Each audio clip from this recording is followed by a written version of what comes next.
Lójúdi wọ́n ní nílẹ̀ bẹ́ẹ̀ni ké tẹ̀wọ̀n náà yọ̀ wọ̀ lọ́mọ. Boy, ika hama wevedere. Eti ma wemewe. Iwa love we. Sukma nedo ye na eti ma hori. Oni osie na wenu kazi egbene here. Boy, ihama wewe ti da finish SS3 na. Igala University ne my first year. Yete ake skure do amiowe. Hey yero werame. Gbe yo ni mana. Ti hori ya zimbe. Iyo ni wa ko yo wori onu meke na ri we mewe. Wa Dula University na bana odo ya mi yare. E pa wo sunu. Me maka kan mu wewe ni me de legbe mi we mi o teme noku. Wo wa we koko gbata. Odion. Dem na lo je oluwe na yi. Mi an go kan we kan we wuwe. O teme ni ma we gba evienva. E no kan me wuwe. E no kan me wuwe pa. Odion. What?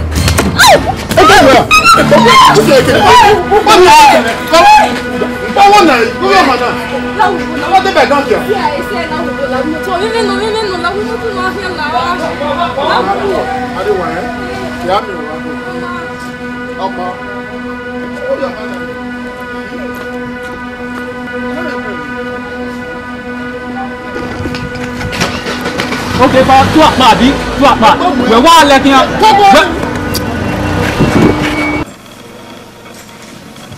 Mutu. Bien with them.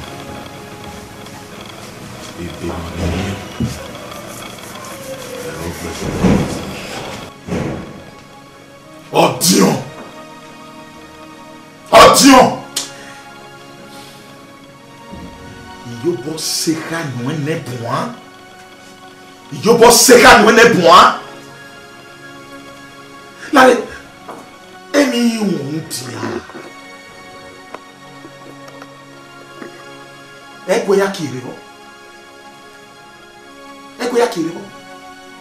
You can't see your sister with another boy. You go crazy. Follow away. Huh?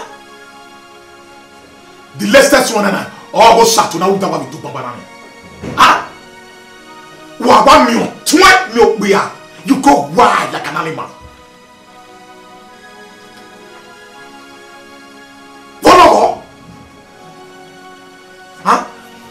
Away for the last time. Your sister has her life to live when we live. Dear Woga, no way. I want to. By the time me do well, okay. Now get out of this place. What? Get out of this place. Ubelia.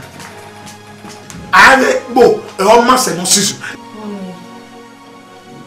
Nemi na be wona e. Bi wa go. Abi amuda be kana. Bi wa go me. Da be mi ku ni me wa una no wasi ni na yare na. Ni me na wona e. Awala no wa. Ona ti mo. De wo mo we ram no we na. Keep quiet. Nega kiri dia yo. Iri yo ba e agba lu we ba lo ti ba kan. Iri wa pe. Ya bon wa fi we. Mo ti me mi ni we na. Keep quiet.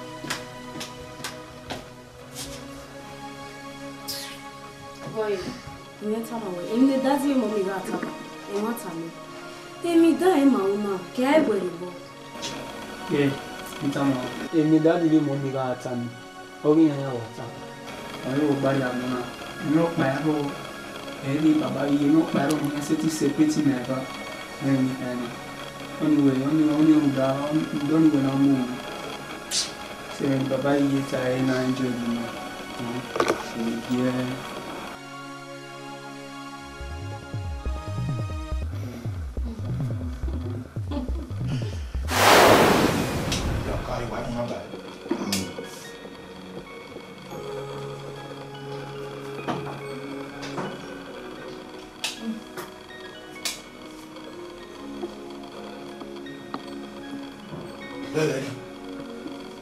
Huh?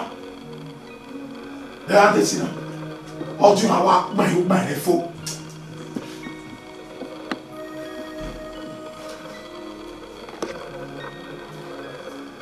Even why?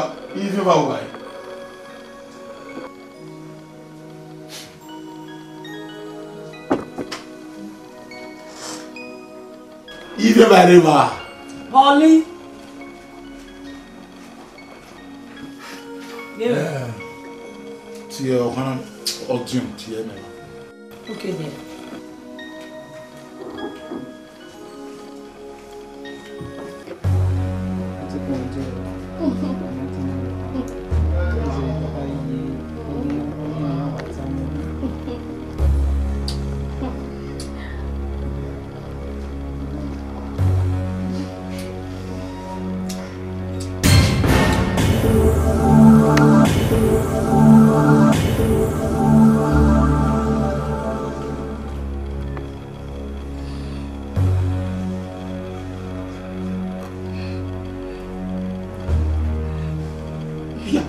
Dieu me wa vie bon. Il y avait soin. Soin what? Audio wa.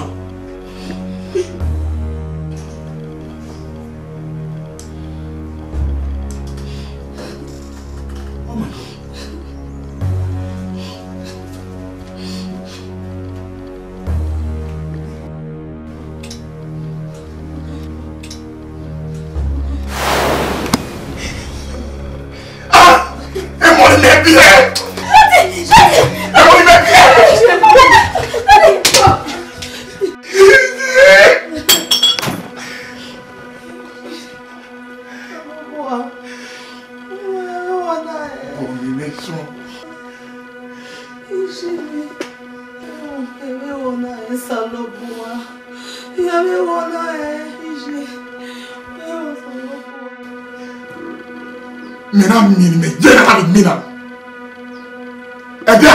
Because he can was in my house, under my roof, such abomination, such sacrilege by my children.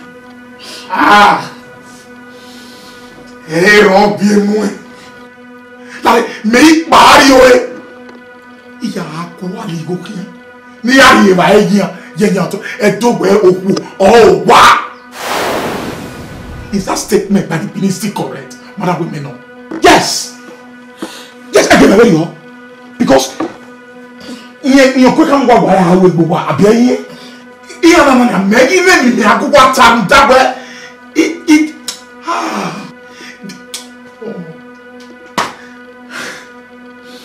damn it. What would you have going? El no I have one. I live out going. Anything man. I never know this happen. What do you want? Mama Jonathan wow. Jonathan and give government is laughing. Jonathan and give me. Itam one. This will not continue under my roof. I will go ahead. Mama. Just and you are so proud. Okay, damn it.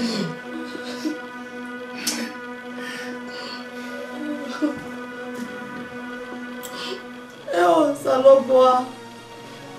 Saloboa ya wa gbon ya oni ma na ya bo me. I make no la mere o make no la mere. Ije agbon me je na. Saloboa.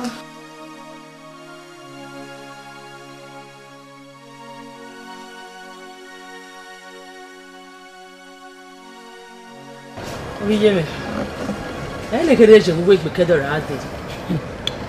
Upo na wa George egbe na. Ogun emi no bun. Igbe menyo. Bí ká náà sí lò mọ́ wẹ́lá díàn, ẹgbẹ́ ìwọ́ mẹ́, ìmẹ́kẹ̀lìrìyé, ìmẹ́kẹ̀lìrì kéde, ẹgbẹ́ wa wọ̀ mẹ́, mẹ́mẹ́ ni àkíyàn ẹ̀, tèrò náà máa ń ná. The first thing màmá ẹ mú kí náà ṣe, àáṣọ òbíṣẹ́ rẹ̀. Iná wẹ̀ ni wẹ́ẹ̀ tó bú wẹ́ àti ìmì kò sí mẹ́rin mi hìhìn máa ń gbé mẹ́rin rẹ̀ náà. Ọgbọ́gbọ́gbọ́ nà hìn, iná wo wa go through sí. Nàìjíríà kẹ́dọ̀rọ̀ àdè, Nàìjíríà gbogbo ìgbé wa. Wow. Salobua. Ko. Maizi. Ko. Oma. Niyemi ni awo. Ome kini ade wejo.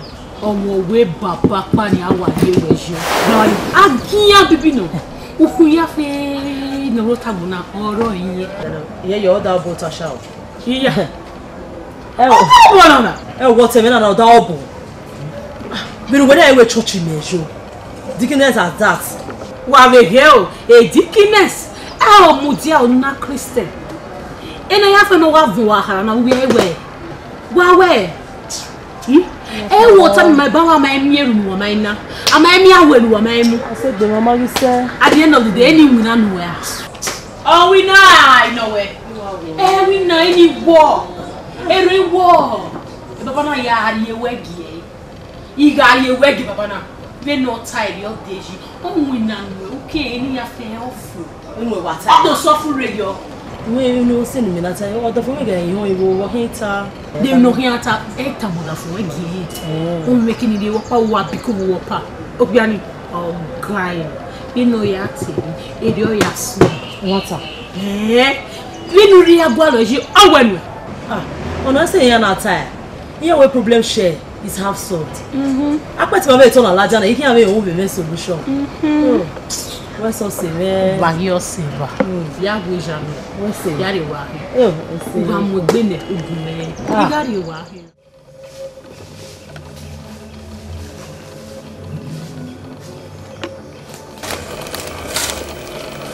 Walking. It cannot be real. Why? One Weber. We're both good now. He is secondary. What are you? One Weber. Emorivana. A dear mower. You may wed. A year mana. Mamma, one wow. Emmy and me, and Baba High. We must say love here and we know we are down. No Yahweh had been. You Tamirani. Why Tamirani? Who are you? Emmy and Mia. One, yeah, here can be right. Hey, more better.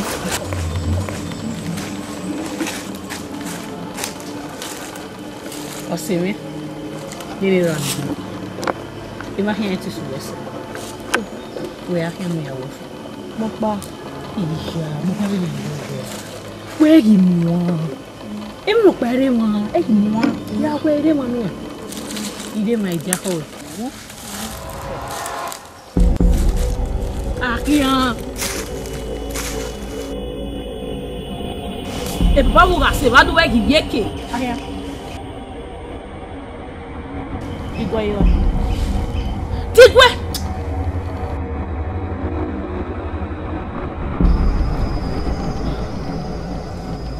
Baba. Ire o. Ẹgbẹ́ mi náà sunu bẹ́ẹ̀ mo wà mẹ́ náà nà mí ẹ̀ mọ̀ níbí ẹ̀ tí yẹn kì í mú ẹgbẹ́ ṣáà náà wẹ́n ní búwẹ́ adé bàbá kó tó sọ fún rẹ̀ jọ làọ́.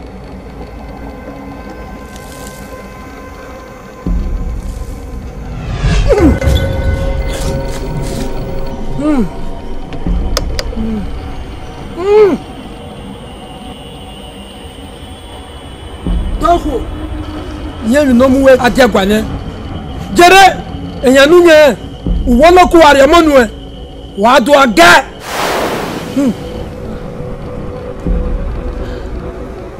Olókùn bàbá tẹ́gbọ́n lọ́nà kí ẹ chọ́ọ̀chì mẹ́ṣọ́. Tọ́kù jẹrẹ èrùnúgà ná wọ́n mẹ́sẹ̀ Wolo ku gari omonu e. Wa do aga.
Adie kere na e mo ya viole le gbo.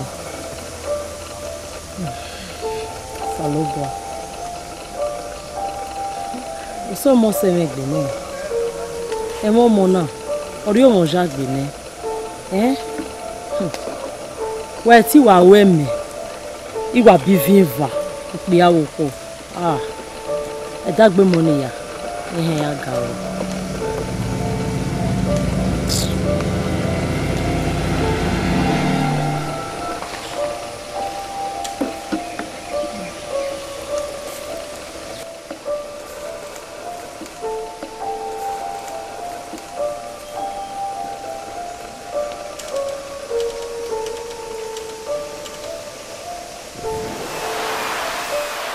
Baba, so papa no ma o eberi o.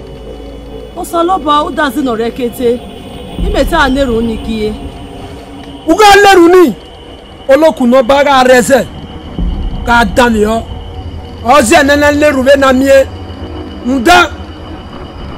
Oriom no market ne ma ga dami o. Wa we bi sene bone ya. Uri e ba ge.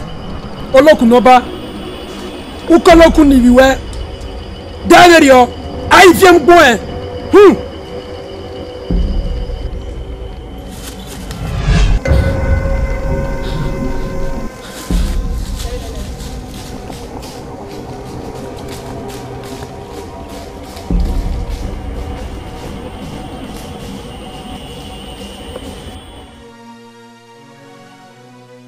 So we are one, so yeah, I imagine one maybe how did you change to become all of this? Huh? How did you lose it? Rema, you were a cow, not you went to the home of a demon practitioner with all who is saying, Mama, you can't now you are telling me that and you expect me to take all of them hook, line and sinker after all I'm not good. Honey, I'm supposed to understand now. Maybe now. The problem is no roto na dem na my ma nerune, ma fasting no one error. What you say now? Now when we try the other way around, the solution will lie now. Well, marry once it's seen them, the solution will lie to our brother. One way to you understand. In your mind, you have convinced me, right? You are going to adopt man, you are the solution. We are going to damn what a pity. Double native doctor, and you want me to just concur, my dear old child, a Christian, a human, if you are forgotten, the devil has no free gift.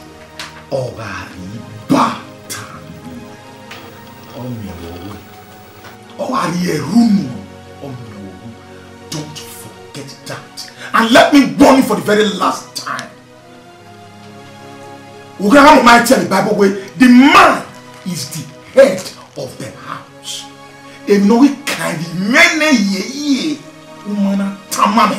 My dear, I will show you the door. I forget where I'm taking the church. These are my children.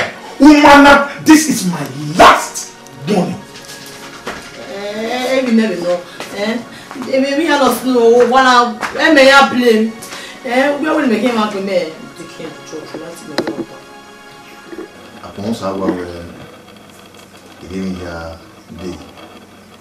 I begin to discover where for the past 6 months, if I'm not mistaken, where activities no kind of church we have been a bit backsliding. No. When I went keep digging, I have to come and confess. Most of them were married, let me not open up. You were able to tell me the whole truth. So èmi a only time where èmi ro paro no mai kai sunu ba fún ẹ do mai kai sunu da o mai ka on do mai kan se ba ẹgbẹ́ oh man of a great destiny ele sun mi do gba to mayo yi na mi wo mu so aba gin ayi ni age èyàn pa e owo do anogi mo we odo kun so ga mi re ona de kun pia o wa mi so abo ro so abo aga je wona de kun yen apon so abo we egbe mi do mai ta pambota ana bi le jabo o do anogi ro so ya bi ma ya un ta mo we ara mo ele mi ya bi ni bi o da mi ro pa mi so abo ati ke we ta ba we odin oro yi no wa zitu ro so aba na wo lo tun ni ro ya un tie ile cancel ni gwe kwa ni no ta nda egbo na wa gbe gbere na ni we na ira ini suro ne kan se ni ta ma ina ni no egbo re ta ma you know how to pick it up from there. Yes? No. My pastor, Iga who will cry. Who is he? Okay, me what? Let me pray before I leave. Any Jesus. Usanira, usanomo, usane, usanomo. Il da mwen owe yo kiwa ya kete. You are kumelo tiame. Mami water me rotia me o. You are rotia me o. Mudiamo. Mami water me rotia me o. You are me gume o. Aboko bogi me danuwa. Imedanuwa bobe. Kabo gi medanuwa no maza no bogbe iyenu yi bo panya yi olokun no ba ijomo me no obi wa no you tete no guge so ma obo bon ego ogbe ba wu enari yen no ge obokan agwe mi no sunu gi ogun yan agwe ma ena gwegwala obokano ije we se awese no ma ya pon we church ohun church ore kijo anagwenari adawo lokun ene anagwena do vie mi na do vie oyo eze na ehun na ekun mi na gwegbe ono re ogwe buyan anagwena do ri anagwena ri eyan re gwe mo ti sa ba be si ewe you abia you wa yen no ga bia wa no mo obele ni yare yan ogwe no yare egbe ne dan yare ewo na egbe ne dan be apa ofure ami o ona ido yiyan wala onu wa zo bu ma me ne ebi na ya nya gbon ya fefe nu wa si anawo kan ki yen ko din o bi je wa si mi o Ekie bubu ni e bo bi je bubu. Awe anagwe ba wo na do vie mi nugwe no lokun no ba. Nugwala gogo ni agagi mu egbe jaga o. La o Oba na me no se no roke. Mo kan no imi. Iye ọgbà mi o jáde ọba àtọpẹ. Bọ́nà mi wà wẹ́sẹ̀ o. Bọ́nà mi wà wẹ́sẹ̀ o. Wà wẹ́sẹ̀. Bọ́nà mi wà wẹ́sẹ̀. Kí ọmọ bí àwọn ọkọ yìí mi ká mi wẹ ni. Jáde èèyàn mi jẹ mi ọgbọ ẹtí àìmọ́ bí wà lórí. Ọgbà wẹ. Ìjẹ jájì.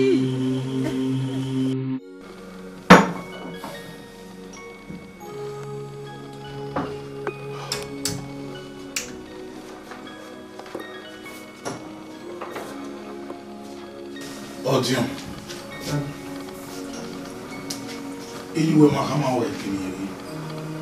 The man kini ayo no we are this year ya pa. Na mata man kini ani. Ama tele nyere ya de. Ya mata man ni ya de. Me tele try no bi ansi o ma le yo. Ye ave gwon ya. Awe gwon. Tu zola anyina. Ah? Ela ya relax. Wa the family. Ave you know a get together in your world. How come? The may On the board. I don't understand. Were you expecting me to answer you when you treated me just now? Yes. Oh, you were. Listen.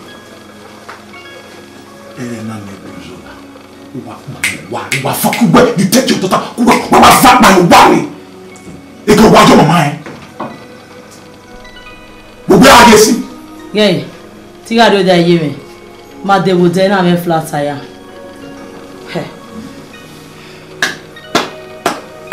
Bravo, what a fine story. Odion, I 2 years, how many 2 years? Maybe I can't remember the one when we are 2 years. White House of Hawaii, I do wear or do down. You have a very fine story. You know, so one no yummy ye a phone of you now. Your tires were dead. Your phone was dead. Yeah, it didn't get any war. Utana, a bezo with one. I mean, when we me, I'm not available. One, for your information, a phone in me, a battery of a charge. You may charge a. I mean, no, you're going to Utana, a new ball, it be a wow woman in the man. I get away be a wow woman. Odion, did you hear your mother? Or we bury me?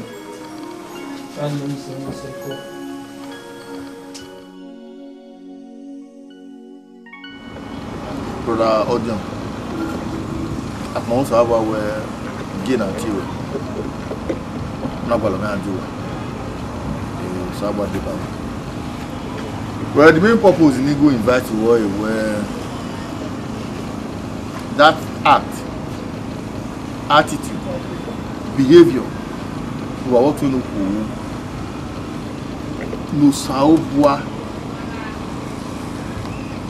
ne kwe ni dai kiwe ebibio do we imawari ni castigate we ni ka won da o kin ni ka we so da do we akwo mo da ne pe gbe iwe nu ta ma wo uni me da ni ma to si ni wa o fun ko lo iyan se be do we me na bu we gwan na ki o na ki bowo o to no ko ni ke ka ni ni ma wo esu ni no wa ni wa hegwe wo wa ku po no gbe check me ni pa so kokko wi wa na ko egbe na ya ku esu ni we ku wa re o ya me ti o na boda pastor o ni o esu ro pa eru ni ma wo ti agbon ni ra ye me we ni ma wo ti ri nu ku alu e ma how pastor o ka paro ni mi tan ma o so ko pa no yi ke to ka ni ya o ni no wota yes, I'm listening. Well, do karoni de mo ka o mo salo ba ka ya ya I thought we're in my church and Sunday school my one guy. In Genesis, the first set of human being created by God Almighty. First was Adam before Eve, which is Adam and Eve. Usalubari je Adam and Eve ni. Emave ro usalubari yi obi mama ya. Well, according to the Living Bible, no, yeah, but I don't know where if Adam and Eve. Ori egbiyan. Omo eko ni gbiyan. Na ya mi we aseti bieli maya ni lota bi na. Gbe ya mi we saluba ma je ma ni yori. Ya se gbi ma we pastor. But brother, in terms of that, when we're in this life, due to my own experience, my vast knowledge in theology, where so many things a bit wrong in the Bible, in the Old Testament. But again, our Lord, our personal Lord and Savior, Jesus Christ of Nazareth, again, in New Testament, also I corrected most of those everything. Pastor, that the New Testament. Pastor, very hiri otakiri eino we na. Then Old Testament ibuse. Una wa le Old Testament. Uleri New Testament pastor. How you working? The one you working pastor. Wana mi wi mane ku ni na je ma e. How? E Bible nu mu na Bible nu da you bona. Bo mu la una. Bo introduce Bible la una. Bo ki mu Bible na da una. Mama we le lo man. Mama won so lo ba you man na. So mo pa no bo ri mu Bible la una ne. Mane wa fi ke man wa fi tradition constant. Pastor. Any boy you now where you be on me. You go be on me. Nira yomo. Brother Audio. Okay, can we webu. Omo wa di ma we o te webu here agwaka. Eso why we don't know you did decent. Eso ro. E Bible na wagwaka na o ma say we. That is why I preach the gospel all tomorrow. Now make sure we also done it. And the way so young boom walk, I will be able to go. Oh, mommy, the way you hear about it, you should know that. Oh, my pastor, name, can I do? When you come out, then I wear the back bar of new time. I want it.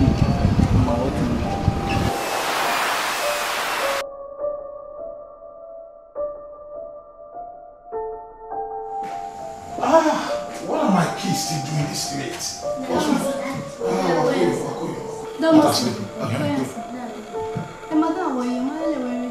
That of your madam, or in winner, my body, I will go away. Also, what am I doing? You know when you are for your piano. Even son, why are you not asleep? What happened? Our teacher said that you and mommy should come to PTA meeting tomorrow. Okay, not to worry. Go back to bed and sleep, okay? I will for you go to the meeting tomorrow, eh? Alright, go take them to bed, eh? I will do that just tomorrow, eh? Alright.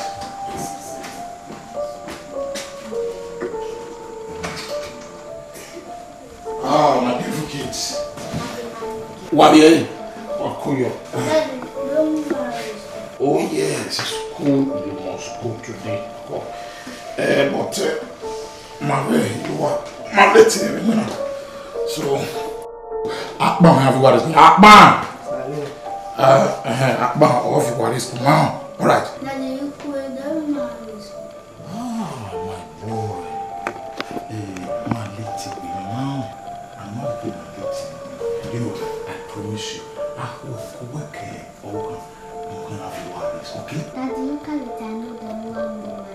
Oh, this is a promise. Come on, my girl. Come on. Daddy and mommy loves you, okay? Well, let's go ahead. Take them to sleep, okay? Where's my darling? All right. You are up, right? All right.